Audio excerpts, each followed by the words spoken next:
like to share an osteoporosis safe version of a flow with weights that I did recently for one of my classes. So in this class, we're going to start out with a fairly decent sized warm-up. We'll start with breathing. Let's close our eyes or bring them to half mast and start just noticing your breath and noticing that as you inhale, you can direct that air largely into your rib cage. Feel the expansion there.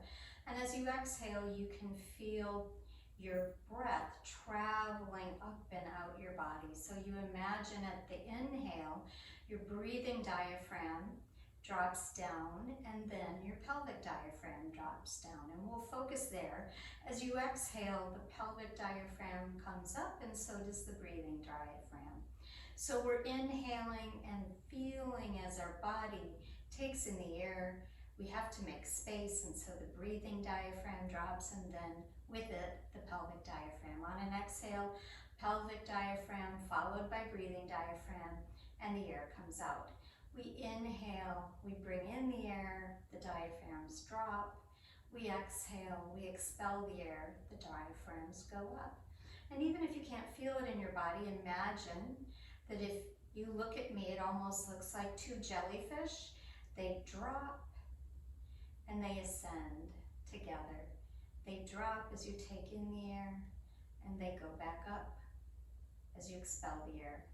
Inhaling and exhaling. And then when you're done with that, we're just going to warm up our hands a little bit by taking a reverse prayer.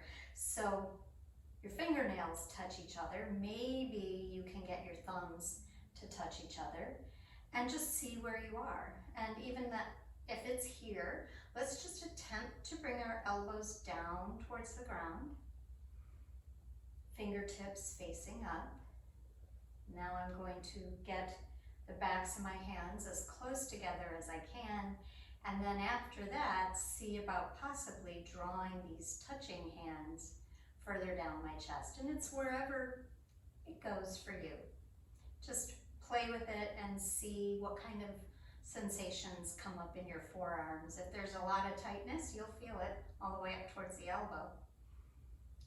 And then we let that go. So we're going to change to our hands and knees. Remembering that to be osteoporosis safe, we are going to try to stay in a neutral spine, which means I won't be tucking my tail like so, and I won't be arching my back either. So we're just going to move our spine backwards and forwards, noticing that we're getting some knee and wrist work while we do this. And then in order to warm up a little bit more, we can take this on various angles and just notice what we feel, and maybe I'll even turn it into circles. But unlike some yoga classes, I'm not going to be arching and curling my spine. I'm going to try to do this with a neutral spine as best I can. And I'm just moving around, taking my spine hopefully in its natural neutral place for a ride. Great. Hopefully that felt okay. And we're going to move even further into walking on our hands. So what I mean by that is I can prance on my hands. I can practice using my fingertips, seeing if I can get a little spring. Then I can walk on the sides of my hands, on the backs of my hands, and I can keep it pretty close to my body if I don't want too much pressure. For some of us, we might even be able to put the insides of our hands, and I move back and forth, just a little pressure on and off, and then maybe the outsides of my hands. Then I might make fists, walk on my fists a little bit. So I'm just warming up my hands, and look, even with all this jewelry on, because I never seem to take it off except to sleep. I do have to take them off to weight lift, but I'm lazy and I leave it on. And good. I second. What I'm going to do now is I'm going to walk my hands out to a half plank and walk back. And maybe I'll walk my knees back to a half plank and walk back. Now I just noticed that hip went way out to the side, so I'm going to repeat that one. Try to have a little less wiggling. Now I'll go this way and back. So I'm just warming up, a little bit of movement. That's pretty easy for me, so I'm going to practice this one a little bit more, where I want to wiggle around a lot. So that's pretty hard for me to move my knees around without wiggling my whole pelvis. That's pretty interesting. So we're going to find our neutral spine way up. Now for some people, this is pretty hard, and you can always use a wall. You can walk up the wall. I'm going to tuck my toes under, trying to keep a neutral spine. I'm walking myself to a squat and standing up. That might not work for everybody, and another way that you can do it is you get your hands on the wall, and that allows you to come into a lunge position and come back up. Either one is fine.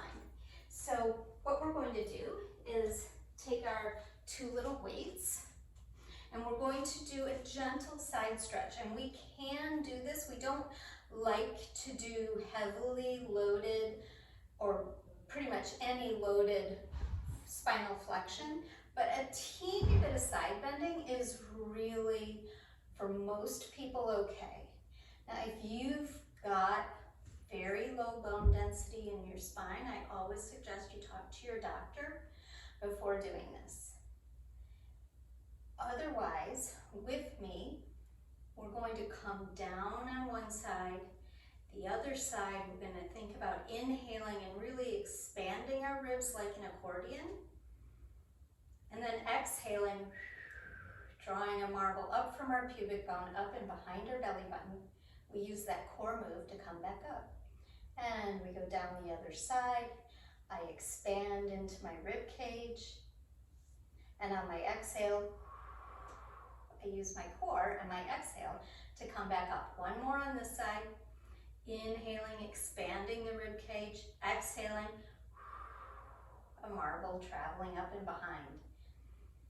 Inhaling, expanding my rib cage. Exhale, using that breath to come back up. So we are just going to do a little version of a sun salutation. I'm going to put my weights down, always trying to stay in a neutral spine. We're breathing as we choose. I'm not going to direct your breath. We're halfway up. And then we're going to come down, walking, finding our way to a plank or a half plank. And then we're going to come all the way to the floor. We're going to lift our hands, feel those shoulder blades retracting. Then in one move, using your knees, push your way back up. And I'm going to have you walk here. So we haven't done our down dog yet. For those of you who are ready for a down dog, we're going to do one more. My hand sort of hits the wall, but that's okay. Halfway up. This time we'll do the whole thing. We're going to walk our way out. I'm going to come down to my knees, come down to the floor. Rather than a cobra, we're just lifting our hands. Then we're going to push up.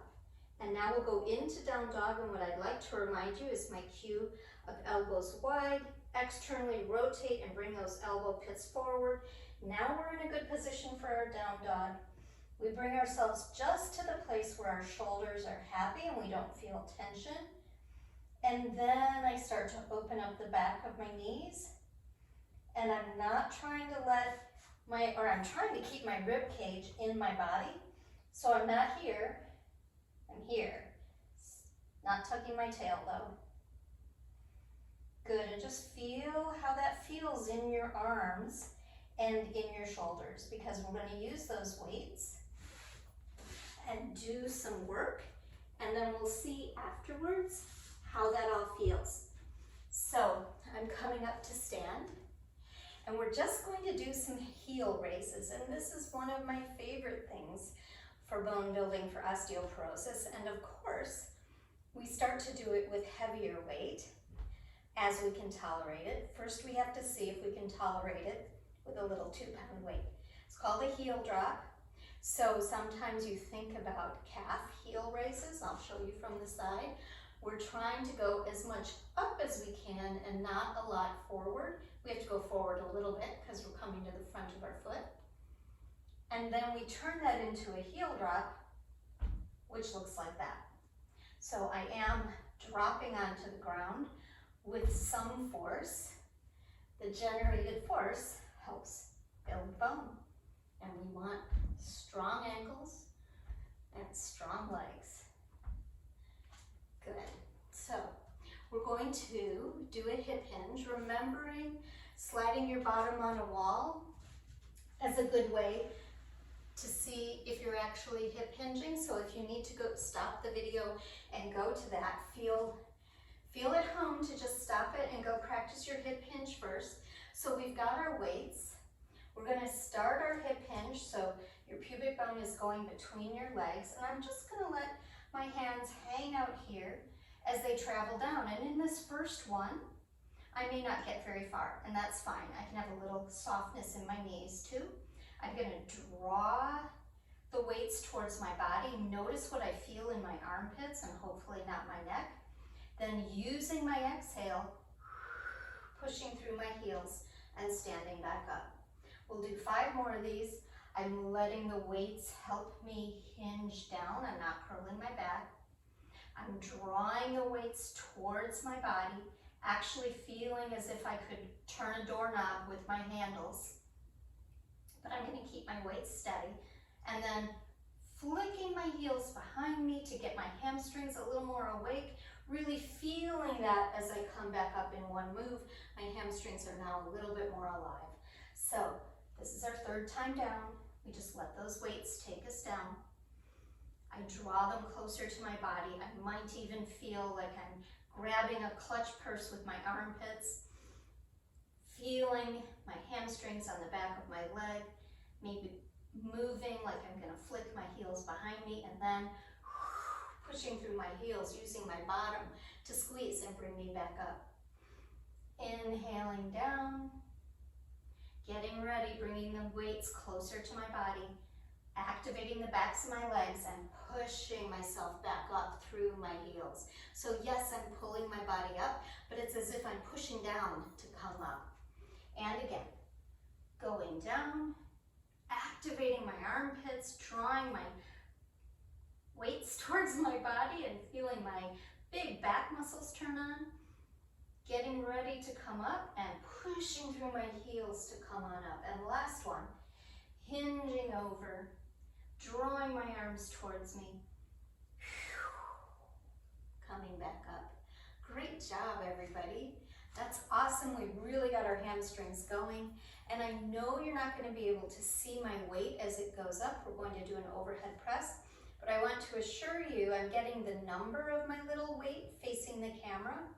And it's going to stay that way when I go up overhead. Okay, so because this is a little weight, I'm going to start with 1 and then we'll do 2. So, right hand. I'm going to squeeze my left hand. That irradiation on the left side of my body helps keep me really stable and steady.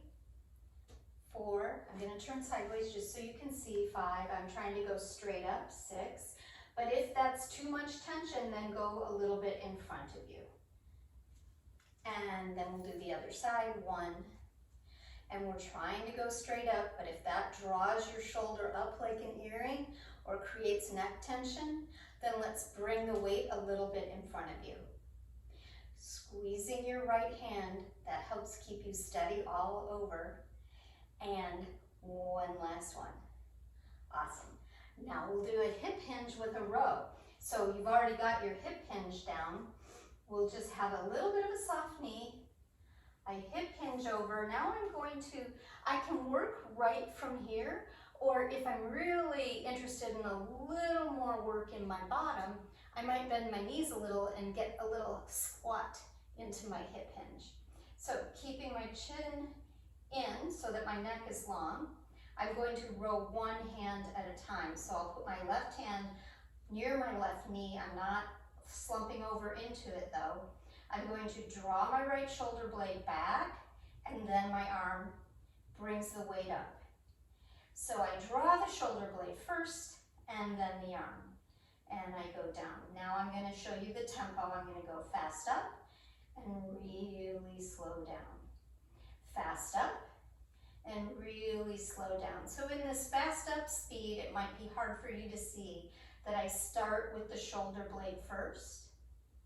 This is an excellent time to play with a movement in parts and then try to string it together in one smooth move. Good. And for the other side. Shoulder blade first and draw up. I'll do two that are pretty segmented, and now I'm going to try to make it a little more smooth, remembering to keep all of your little body alignment parts. Your ribs are in your body, your bottom is behind you, your knees are not in front of you. Not that you can never have your knees in front of you, but I want to work the glute muscles in back, so that's why our bum is out behind us. Good. Come to here and stand up. So I'm always careful that when I get out of something, I'm doing it as carefully as I got into it. So I'm going to keep the weights in my hands. You don't need to do that.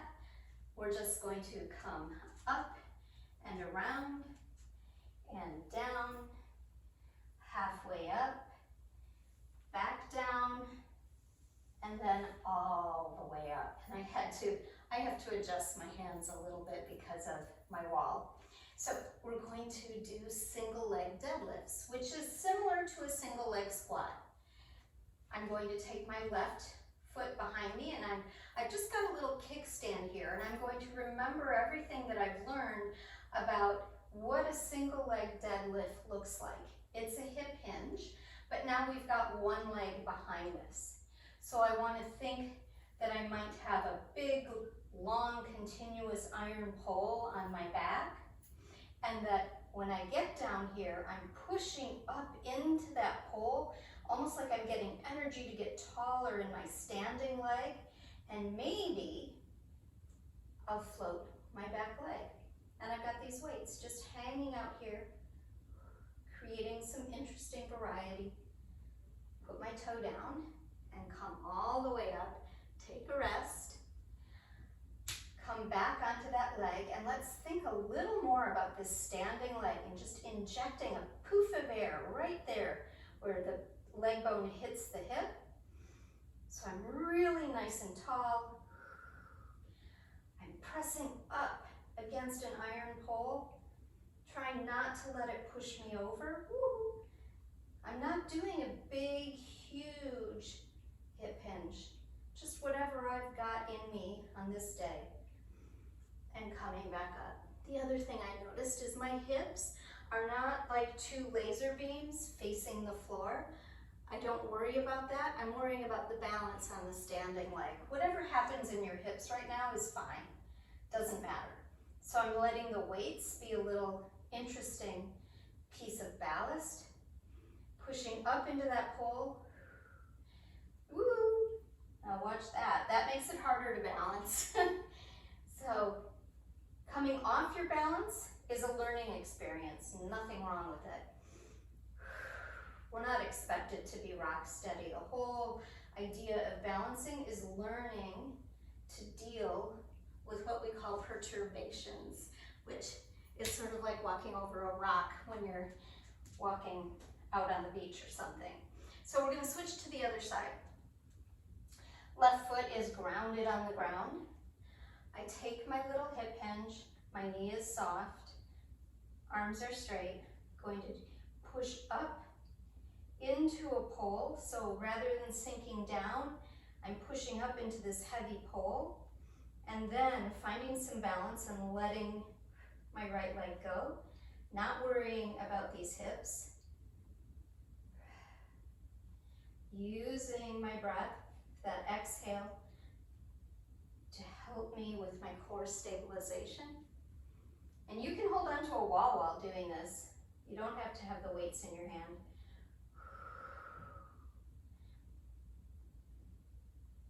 Getting tall in my standing leg, I started to sink into it. If that happens to you, don't be mad at yourself, just try to adjust it. Okay, last one. Getting tall, a puff of air into my left hip. Using my exhale to draw my belly a little up and in.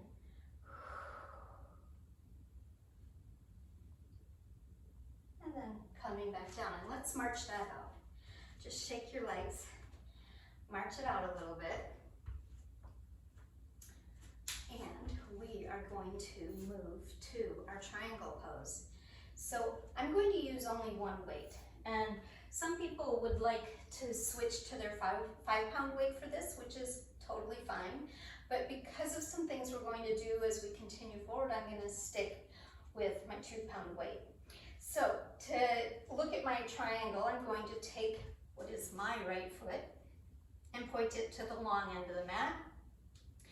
And rather than decide that I need to fit in with some sort of yoga pose alignment for my back foot being parallel to the back end, I'm actually going to say, what's my best hip hinge? I feel a lot of restriction right here. That's as far as I can go. And my inner thigh right here is feeling a lot of tension. So what I'm going to do is play around with my back foot and notice that if I move my back foot, I can actually find a different hip hinge that I like a little better. So I think I found it right there. So play with it and find your hip hinge. Yeah, so that's my hip hinge. Then what we're going to do is take the weight in our bottom hand. So I'm hand on the hip, and I come to that place where I'm kind of done, that's it. My hand is here. Then I'm going to take my top hand to my top shoulder, and then I'm going to reach and maybe even look. And I'm trying not to be in front of me. I'm trying to be parallel or maybe even a smidge behind me, using my belly to come back up. So let's do that again and start with our hand on our shoulder. I'm going to find my hip hinge. Yeah, that's it, where it is. I like it. I'm trying not to side bend, but just hip hinge over. Look at my hand. Take my hand up, just see where it goes comfortably without getting all scrunchy in my shoulders. And then come back up, and this time I get to use the weight a little bit. So let's do that again. Find your hip hinge. I've let my hand come up for the whole ride. And then using that up arrow, marble traveling up, I now use the weight in this hand to come back up. Then we're going to switch to the other side for that, not other side leg, but other hand. So now I'm going to go into the same thing, keeping my weight right at my shoulder. I find that hip hinge again. I turn and I punch the weight up. So really think of it as punching it up. And then you come back out of it. Great. Let's do it again. Start with the hand at your shoulder. Hip hinge over, look, and punch. And then coming back up that way is an option. Or last one, we'll come back up really carrying the weight with us. Punch, reach away, and continue to reach away and come back up. And of course, in some classes, this would be a much longer series, but this one is a little abbreviated for the purposes of Facebook Live. So we're here again, and I'm looking for my hip hinge because it's going to be different on each side. Yeah, so I'm noticing I'm not between two panes of glass, and that's okay if you've heard that cue. Totally okay. Okay, I found what works for me. So I've got the weight in my bottom hand. I'm going to start with the top hand here. Find my hip hinge over. And then lengthen out that top hand. And coming back up, using that marble traveling up to help me use my core. So I'm going to go over, looking at my hand, reaching up. I know I have a lot more room on this side. I'm not quite as tight in my shoulder, so it feels much better. And one more time, coming down, reaching up, using my exhale to give me core stability as I come back up. And now we'll switch to the hard one. The weight goes in the top hand. So starting with the weight here, we hinge over and punch that weight up. Really need that exhale for coming back up. Punch the weight up. And one last one. Hip hinge, punch, and coming back up. Well, that was awesome. Let's walk it out a little bit. We are going to come down to a low lunge. So you might want to get some padding for your knee, or even possibly a block. That's a great thing to do for your knee if you don't have a towel or padding nearby. So we are going to start on our left leg. So the left leg is forward, and we are just going to come down. That's a really nice spine safe way to do it. You can hold on to the wall to come down. And let's just play for a moment. I'm going to put the weight down. Let's just play for a moment with finding the right place in our hip. I'm going to plug my left foot, which is my forward leg. I'm going to plug it in to my hip socket. Tuck my tail just a little bit so I feel the front of my right leg, feel a little bit of a stretch. Come forward just a teeny bit. Maybe I feel a little bit more. Yeah, that feels really nice. And I'm going to grab my weight in the top hand. So as I've got my weight in the top hand, I am going to leave my left hand on my thigh. I just don't want to be slumping into my leg. It's just here to remind myself of what's going on. I'm going to take my weight in my hand. So I'm out of that hinge forward. I'm really much more upright. I'm going to take my top hand, punch it up to the sky again.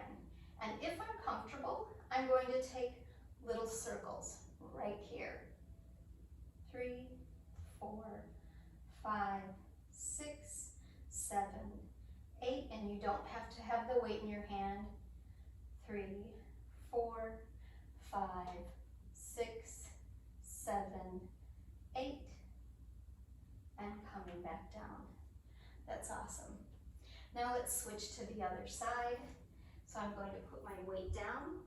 I'm going to bring one foot, and maybe I even help my right leg come forward. And I can take the weight in a moment as I plug in my right femur bone. And then I'm looking for that place where I can get just a little stretch on the left side. Just breathing and feeling that. And then I'm going to pick up my weight.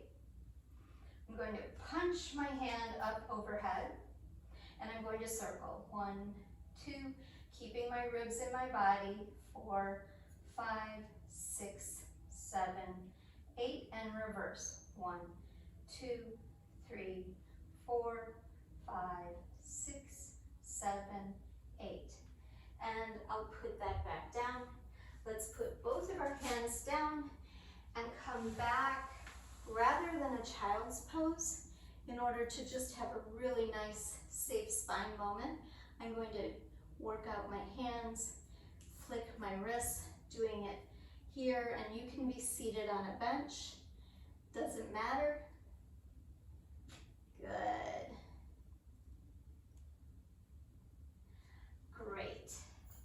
So we're going to take our weights back. If we can come into our low lunge again, we're going to take our right foot forward. And we're going to hold the weight in the right hand, which is the leg that's forward. And we're just going to do our overhead press again. So I am going to Imagine I'm tucking my tail, really squeezing both of my butt cheeks, but being very aware that my left butt cheek is really squeezing, and I'm going to overhead press. So my right hand is gripping my weight in my right hand, and 2. I don't want my ribs coming out of my body. I'm punching up and then slowly coming down. Punching up, slowly coming down. 3 more. My chin is back, it's not jutting out. Punch up and coming back down. I can even use my weights to give my hands a little clearance as I switch legs, and you can always help your legs with your hands so you can put down your weights. So now, once again, I'm going to imagine I'm tucking my tail a little bit to get myself really upright, plug in my femur, keep my ribs in my body, and I'm going to punch up again. Really squeezing my right butt cheek in particular, and slow back down, punch up, and slow back down. I don't want my shoulders creeping up to become earrings, but I hope you can see the tempo.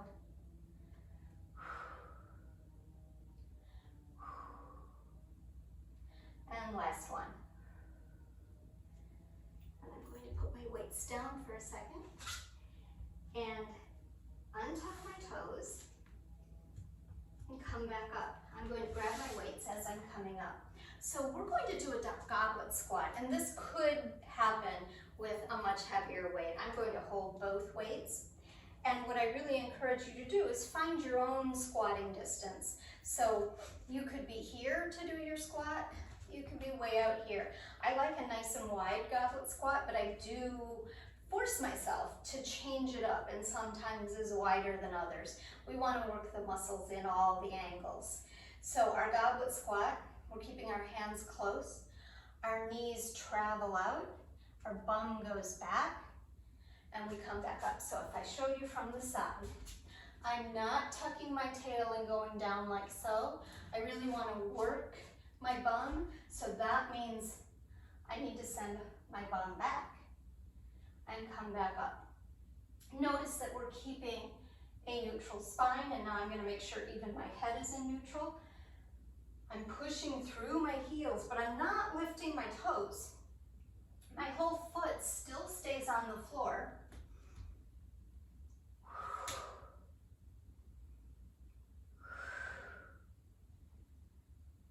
And 2, and last one. Great. Isn't that awesome? Okay, we are going to come down to the floor. So we're going to hip hinge down, put a bend in our knees so we can get our weights down to the floor. Then I'm going to come down to hands and knees, and then I'm going to come down to prone, and I'd suggest that you stop and get something to put your forehead on so that you can breathe, because we are going to have our head in neutral, and we're going to be looking directly at the floor. So it's a great time to get yourself a little pillow so that you have room for your nose so you can breathe. And we're going to come down to lying on the floor face down. I'm going to come down through a little half push-up. So here I am down on the floor. I've gotten used to doing this as a teacher without my prop of my pillow, but it's always nice to have one. And we are going to get our weights ready, but I want you to practice first with your hands just touching your weights. So we're in a stop sign or a cactus position. So I want my elbows directly out from my shoulders. Move my weights a little more. And what we're going to do is press the tops of our feet into the mat and our pubic bone into the mat, and we're going to lift our hands. We're pressing our forehead into the mat as well and coming back down. So if you feel like it's a good idea for you today, we're going to do it again, but holding the weight. So pressing your pubic bone into the mat, drawing your belly away from the mat, pressing your forehead into the mat, and lifting your hands and elbows. This isn't easy, and we don't want it to go into your neck and creep into tension near your ears or your jaw. So forget the weights if it creates tension. We're not building strength if we've got too much tension. And the idea is to build strength. So you can start without the weights. Making sure that you keep your pelvis in neutral. And you do that by pressing your pubic bone into the mat and drawing your belly energetically in your mind's eye away from the mat. And coming back down. And then you take a moment and breathe. And then you bring your hands with your weights in your hands and your palms are up. We're going to do a little flight, like a little bullet, but we're not going to lift our toes. Today it's just lifting your head. So you're tucking your chin in so that when you lift your head, you're staying in neutral, you're still looking at the ground, but you're also going to be lifting your arms. Again, check out whether the weights feel good or not. Inhale, and on your exhale, press your pubic bone into the mat and energetically draw your belly away. And then on your next inhale, see about coming up. And then come back down. If you felt your tummy really pushing hard into the mat, then try it without the weight.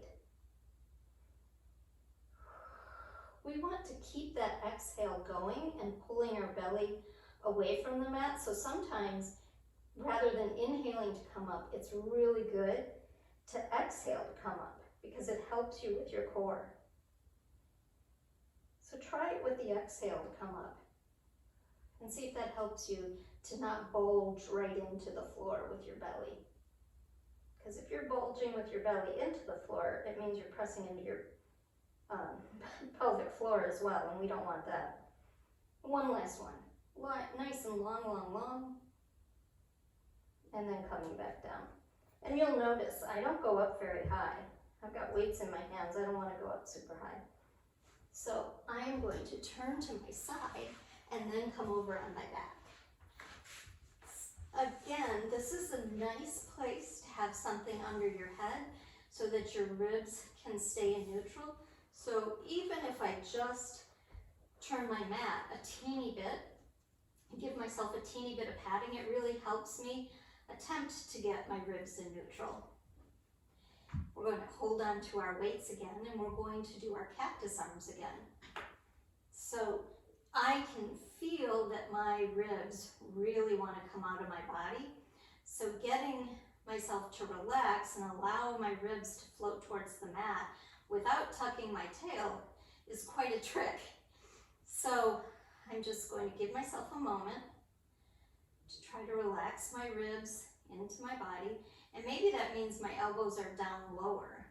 And if I had more padding under my head, I might not need to make that adjustment. But we have to work with what we've got. If I'm up here and my ribs are way out of my body, I'm not going to be working my core at all. So we're just going to float our cactus arms again. So pressing my head into the mat and floating my cactus arms.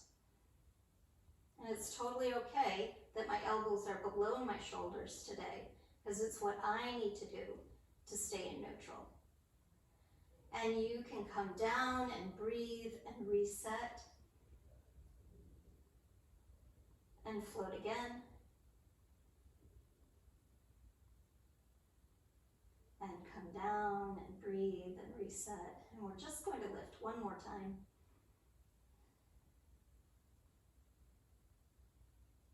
And put the weights down. And then just let your arms float up like you're gonna hug a bear right up here. Maybe a teddy bear. They sort of float off the mat. Feels really good. Well, that was pretty funny. I lost the recording, noticed it, and now I have to reset. So we were really at the end. I had raised my arms like a bear hug, and I was just going to do one last set of exercises with you, and that was the dead bug exercises. So I'm going to come back down onto the mat. And again, this one you can do with or without the weights. I'm going to show it to you with the weights. So first of all, you need to have the tabletop exercise down pat. So if you can use your exhale to bring the second leg up and not be bulging or bracing into your belly, that's great. If that's not working for you, then what I'd like to ask you to do is keep one leg down, and you'll just alternate the legs. So if you can have two legs up, you have two legs up. We're going to take one arm down by our side, and my right hand is pressing into my left leg. My left leg is pressing into my right hand. So I'm getting an isometric hold. I'm using a crossbody sling. And then I let that go, and then I'm going to do the other side. So I've got the hang of this idea and that isometric hold. And now I'm going to look at what I could do with my legs. I could move my right leg away, using my exhale, keeping my tummy from bulging or bearing down, and then testing it with my other leg, and coming back in. Now I'm going to add some coordination onto this. I'm going to use my right hand and my left leg. So I'm going to get my right hand prepared to go, and I'm going to slide both away from me. Notice I'm not going all the way to the floor. Bring my other hand up. Go to the other side. Notice that I drew my long arm a little bit with the extended leg. You don't have to do that. It's just a little nice challenge. But the key is watching what's going on in the arm that's moving away from the body. Can you do this without your ribs lifting or your belly bulging? You don't have to slide anything very far away. It could just be here. This is a nice challenge too. You're really challenging your core. It doesn't have to be big. Always use that exhale.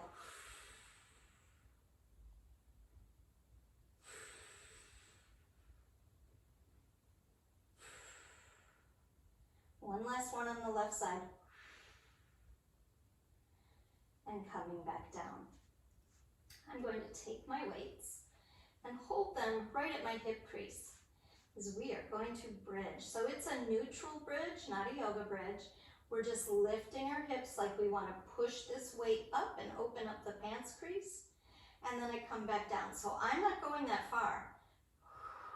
My ribs never lead. It's the elevator of my bottom pushing the weights up. And we're just going to do this 3 more times. 1,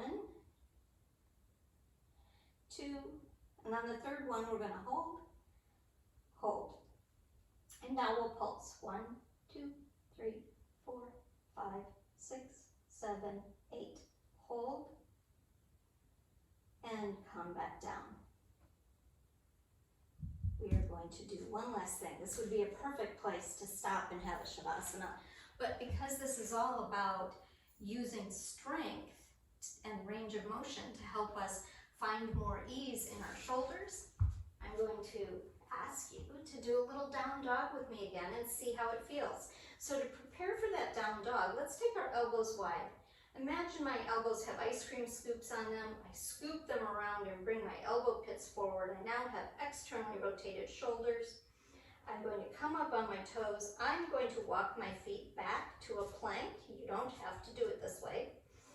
And then come back to my bent leg down dog. I feel so much ease in my shoulders. It's so delightful and juicy. And then maybe opening my knees up any bit that I can, just to where I'm comfortable. And this is such a strong, wonderful down dog for me today. And then I'm going to come back down I'm going to turn and face the camera and suggest that you take this time to set yourself up for a really lovely Shavasana. And when I turn this off, I think I'm going to do legs up a wall for my Shavasana. Give myself a good 15 minutes, so I think I'll set a timer. I hope you do too. Thanks.